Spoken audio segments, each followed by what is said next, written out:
Ariel Helwani post-fight at UFC on Fox in Anaheim, California, alongside Joe Rogan. And Joe, I just said, what a fall from grace for you, from Fox to here with us. But it's all the same to me. Yeah, absolutely. What were your early impressions of what this whole event meant and how it came off on Fox? Well, you could definitely feel the tension. Everybody was worried that it wasn't going to come off well, and there was a lot of behind-the-scenes, clamoring. There was a lot of people that were really uptight about it, but I think it went well. I think it all came together nicely. Does that have to be right in front of my face? Can we give me a... There we go. Yeah, he likes to get all up in your grill. That's a little ridiculous. Yeah, I'm sorry. But it was a great event. The overall fights were great. I thought it would have been nice if they had showed the Guida Henderson fight as well. That would have been a really good introduction to mixed martial arts for people who hadn't seen it before. But, the main event was really a perfect result for Junior Dos Santos, exactly what he wanted to do. Connect, land, hurt him bad, and finish him off. And that's what his game plan was. That's what he did.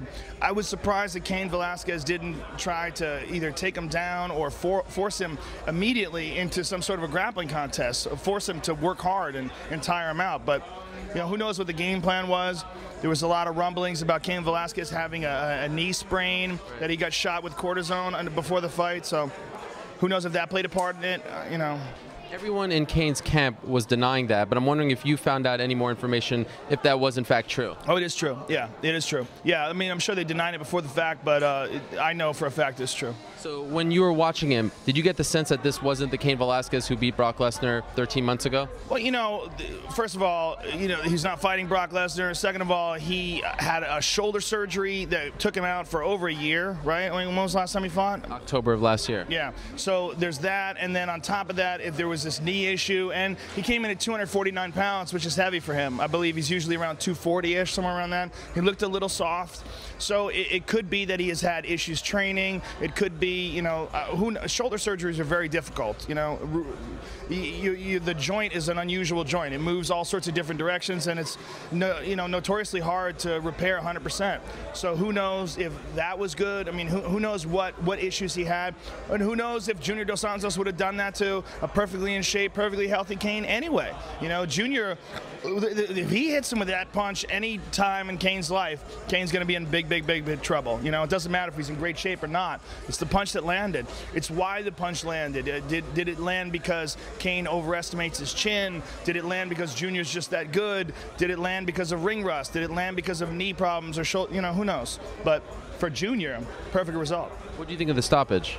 Perfect stoppage. Yeah, I mean, he was hurt. He was hurt bad. He went face down. When he went down with the first punch, you could tell his eyes were scrambled. And then a couple punches in, his face was down. And perfect stoppage. A lot of talk online in the media that this wasn't what the UFC wanted. They would have rathered it go a little longer. Do you share that sentiment, or is this part of what makes MMA so great? Well, if you want every show to be the perfect show, it's never really going to happen. What mixed martial arts is unpredictable, and this sort of showcased that tonight. It wasn't the best result in terms of getting the most viewers to watch. If there was some crazy 4-round war where eventually one man, overcame the other one and he had to come through adversity to get there, then maybe that would have brought more viewers. But I think ultimately mixed martial arts is pretty much unstoppable. It's just too exciting, it's too good, and it doesn't matter if 1,000 less or 100,000 less people tune in to the next one because of tonight.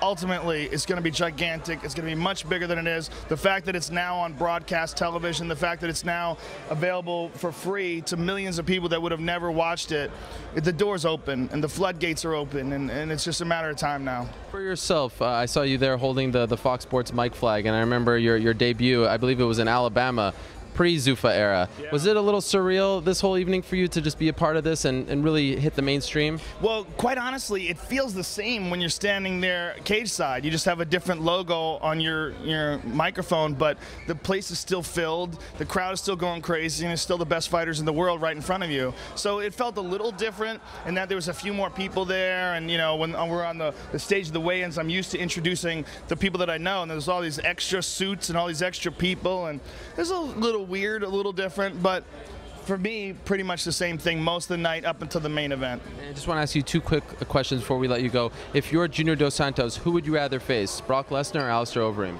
That's a very good question. I don't either one of them are a tough matchup. You know, they both present very different challenges. For Alistair, you know, of course, Alistair is one of the best strikers, if not the most decorated striker in mixed martial arts. K1 Grand Prix champion, and his ground game is no joke either. You know, he submitted Vitor Belfort at the Pride fight. He won the Abu Dhabi European trials. He's a legit, scary contender dude. You know, I mean, he might be the best in the world. We have to find out. We have to see if he beats Brock, and then we have to see if he does get past Brock, what happens when he fights Junior Dos Santos. I think, you know, Junior has sort of faced in Shane Carwin a similar fighter to Brock Lesnar. Of course, not the same. You know, Brock Lesnar has a bit more athleticism, a bit more speed, a bit more explosion, and maybe a slightly better wrestler. But you know, Junior's a tough matchup for anybody. If they have to stand up with him, and if he can keep the fight on the feet, he's got massive confidence in his hands. And you saw tonight, he can knock out a guy who has never tasted defeat before. And you've got a lot going on in your career. Fear Factor is back. Yeah, give us crazy. the plug. Where can people and when can people start watching that again? December 12th, NBC, Fear Factor's back. It's ridiculous. Crazy. Yeah, we're going to try to do a UFC Fear Factor too. Everybody's down. So, Really? yeah, maybe next season if it gets picked up for a second season. With Dana and those guys, or maybe just fighters? No, Imagine no. Dana, Lorenzo, and Frank as the guys. I would never have them eat animals. That would be rude. Yeah, that would be But rude. fighters want to do it. Well, always a pleasure. Thank you so sir. much for Always doing pleasure this, and to meet you. congrats on making it to Fox. Thank you very much. Thank you.